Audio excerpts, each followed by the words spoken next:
Hello, aujourd'hui on se retrouve pour une nouvelle vidéo face cam. J'ai changé un peu le décor, ça va pas rester longtemps comme ça, disons que je voulais plutôt un teint hâlé sur ma personne. J'avais envie de parler du concept d'être healthy, d'être sain, et je voulais parler de ma vision des choses, donc tout de suite je mets les choses au clair, c'est ma vision des choses. Pour moi, être sain, en fait, pour moi, être healthy, ça se décompose en trois parties. T'as la première partie qui est la nourriture, celle qu'on connaît tous, ça va être d'avoir une alimentation équilibrée, tout simplement. Donc, dans ce cas-là, je mets tout ce qu'on mange, oui, tout ce qu'on boit, donc que ça soit alcool ou pas, mais également tout ce qu'en fait on va ingérer, donc par exemple tout ce qui va être la fumette, cigarette, tout ce genre de trucs, etc. Donc au final on se rapproche un peu de tout ce qui est hygiène de vie, donc c'est la nourriture, mais c'est pas que ça. La deuxième partie, ça va être tout ce qui est le sport, donc si on se bouge ou pas, à savoir que vous n'êtes pas obligé de faire un sport, vraiment sport, genre si même vous marchez, vous courez à droite à gauche, etc. Ça va aussi, tu vois. Il y a des gens qui font pas de sport à proprement parler, mais qui comme ils se bougent beaucoup, ça compense aussi, tu vois. Donc ça va être pas... Moi par exemple c'est aller à la salle de sport, mais pour d'autres ça va être de nager, de faire de la natation, d'autres ça va être de se promener, enfin encore d'autres ça va être de faire du volley, on s'en fout. Le but ici c'est vraiment de bouger son corps. Donc là on est sur deux grosses parties quand même de ce qui est être healthy, mais on a la troisième partie, et une partie très importante qui est le mental. Donc d'être healthy, mais mentalement parlant. Bref, en vrai le mot c'est santé mentale. Je sais pas pourquoi j'ai parlé d'être healthy, mais santé mentale. Pour moi, en fait, c'est qu'en réunissant ces trois paliers, et vraiment en réunissant les trois, qu'on peut dire qu'on est healthy. Si il y en a que 2 sur 3, pour moi, on ne l'est pas. Donc, est-ce que moi, je le suis? Bien sûr que non. Vous le savez, si vous suivez la chaîne, vous savez que je suis pas encore totalement healthy. Je suis en train de rentrer dans la case healthy. En train, vraiment en train. Mais je suis pas totalement. Au niveau du sport, il n'y a rien à dire. Vous le savez, hein, je fais pas mal de sport, etc. Au niveau de la santé mentale, je trouve que ça va, honnêtement. Il y a eu des moments dans ma vie c'était pire, mais là, franchement, depuis quelques mois, genre en vrai l'année 2021, ça a été une année mentalement pour moi assez bonne en vérité. J'ai pas souffert plus que ça. Par contre, vous savez que moi, mon gros truc, c'est la nourriture. C'est là où moi je pêche. Et là, mon but, c'est vraiment d'avoir une alimentation équilibrée, sans excès. Donc, j'en ai parlé dans ma vidéo, mon obsession par la nourriture. Et c'est vrai que du coup, pour l'instant, c'est mon seul goal, c'est voilà, ne pas être trop dans l'excès niveau malbouffe, mais ne pas être dans la restriction non plus, c'est-à-dire ne pas me dire ok, il faut que je mange ça, ça, ça, il faut que je mange tant de légumes, nanani, nanana. Voilà, j'essaie vraiment de trouver cet équilibre, cette balance, qui est du coup un peu compliquée, mais franchement, je suis grave sur la bonne voie, et donc du coup, je suis grave contente. Ça, j'en parlerai dans une autre vidéo. Petit aparté, quand je fais une vidéo du style mon obsession par la nourriture, il faut savoir que si je la fais, c'est que j'ai le recul nécessaire et que c'est déjà passé. C'est plus réellement d'actualité. Aparté terminé. Et donc, pourquoi aujourd'hui, moi, je décide de parler de ça, donc de ce qui est être healthy, etc. C'est parce qu'aujourd'hui, beaucoup de personnes se revendiquent être healthy, d'avoir une hygiène de vie assez saine, etc. Et comme vous le savez, je vous l'ai dit au début, pour moi, il faut réunir 3 conditions pour être considéré healthy. Donc pourquoi je fais cette vidéo? Parce que je considère qu'il y a certaines personnes sur internet qui ne réunissent pas ces 3 conditions et qu'il faut faire attention. Le souci en fait, c'est que qu'est-ce qui nous met en confiance par rapport à ces personnes? Ce qui nous met en confiance en fait, c'est leur physique. Parce qu'en fait, on a fait un amalgame dans nos têtes qui n'est pas si faux mais qui en même temps n'est pas si vrai, que à partir du moment où tu as un physique mince, ce que t'es healthy en fait, c'est que tu es en bonne santé, que tu as une belle hygiène de vie, etc. Sauf que ce n'est pas forcément le cas. Parfois, derrière ces beaux corps ultra fit se cache une réalité bien moins marrante, et c'est là où on va parler d'orthorexie. L'orthorexie, c'est un mot qui te dit peut-être pas grand-chose, et qui pourtant a failli tuer plusieurs personnes dans le monde. Qu'est-ce que c'est? C'est l'obsession de bien manger. Quand on veut tellement bien manger qu'on finit par se rapprocher de la mort, tout simplement.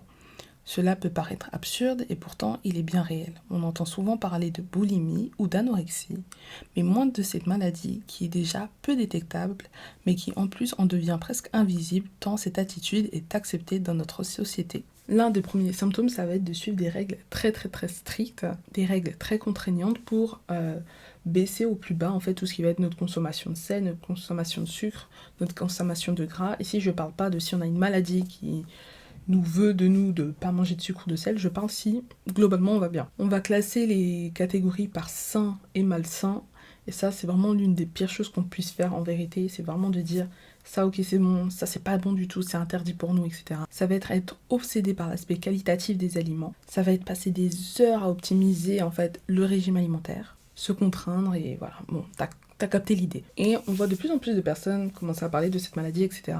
Mais c'est vrai que du coup, elle reste quand même très peu connue et que, en fait, même si on est peut-être atteint d'orthorexie, on va pas forcément se rendre compte parce qu'en fait, dans notre tête, tout simplement, on mange bien en fait, on a une alimentation équilibrée, ça suffit. Il y a quelques années, j'ai découvert une chaîne YouTube, je parle beaucoup de chaînes YouTube, mais c'est vraiment des chaînes YouTube très intéressantes, de Stephanie Buttermore, que je vous invite à voir si vous êtes intéressé, sinon vous n'êtes pas obligé forcément. Et là, bon, c'est un cas précis, c'est une femme qui a été athlète, et on n'a pas tous été athlètes dans notre vie, j'en ai conscience, mais son cas reste quand même intéressant à voir. Donc c'est une personne qui a eu une alimentation très très restrictive au sein de sa vie, sauf que le fait d'avoir eu cette alimentation restrictive, ça a engendré beaucoup de problèmes chez elle, notamment la perte de ses règles, etc. Puis en fait, un jour, elle s'est rendue compte que elle avait un problème avec son corps, parce que elle était jamais satisfaite, c'est-à-dire qu'elle ressentait pas la satiété, par exemple. Elle sentait que voilà, son corps ça fonctionnait pas, qu'il y avait un truc qui clochait, etc. Donc elle a décidé de faire quoi? Elle a décidé d'aller all-in. La traduction pour all-in, ce serait un peu tout donner quelque part, et en fait, c'est-à-dire qu'elle a décidé de manger jusqu'à ce que se sente rassasiée. Et je vous ai dit qu'elle ne ressent pas la satiété. Ce qui s'est passé du coup, c'est qu'elle mangeait énormément par jour, et le but en fait d'aller all-in, c'était quoi? C'était qu'en fait son corps puisse à nouveau ressentir les sensations, notamment la sensation de satiété, et qu'au fur et à mesure du temps, elle finisse par manger ce dont elle ait besoin et que voilà, ça aille pas plus loin. Donc elle savait qu'elle allait passer par 3 phases, donc elle était déjà mince et que du coup elle allait passer par la phase mince, prendre du poids parce que du coup elle va all-in, donc elle va manger sans réfléchir, sans compter, etc. Donc elle mangeait énormément de calories par jour.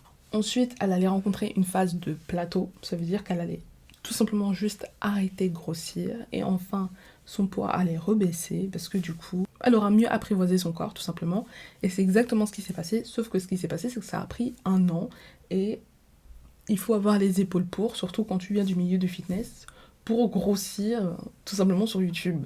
Après voilà, je vais pas refaire toute la vidéo, si vous voulez savoir un peu plus ce qu'elle a fait, je vous invite juste à aller voir sa chaîne YouTube, c'est hyper intéressant, faut parler anglais. Et en fait, ce que je viens de dire, c'est aussi un peu un problème, c'est que le problème dans le monde du fitness, c'est que t'as pas le droit de prendre du poids en fait. Tu n'as pas le droit, sinon on te dit ouais mais qu'est-ce que tu fais, pourquoi tu fais ça, qu'est-ce qu'il y a, etc. Et je trouve ça un peu dommage. Moi je ne considère pas que je sois dans ce milieu-là, je considère pas que je sois dans ce monde-là, moi je suis juste une meuf qui aime faire du fitness, qui aime faire de la muscu, etc. Mais je suis pas une fitness girl, etc. Mais je trouve ça quand même assez triste de voir qu'en fait ces gens-là n'ont pas le droit d'être humains, tout simplement, manifestement, sur YouTube. Au final, c'est dommage parce que on regarde juste le corps, on regarde pas ce qu'il y a derrière, on regarde pas la santé mentale, parce que du coup, ici, l'orthorexie, c'est une IDI, en fait, tout simplement, c'est une maladie. Et en fait, à partir du moment où tu manges bien, voilà, c'est bon, ça suffit.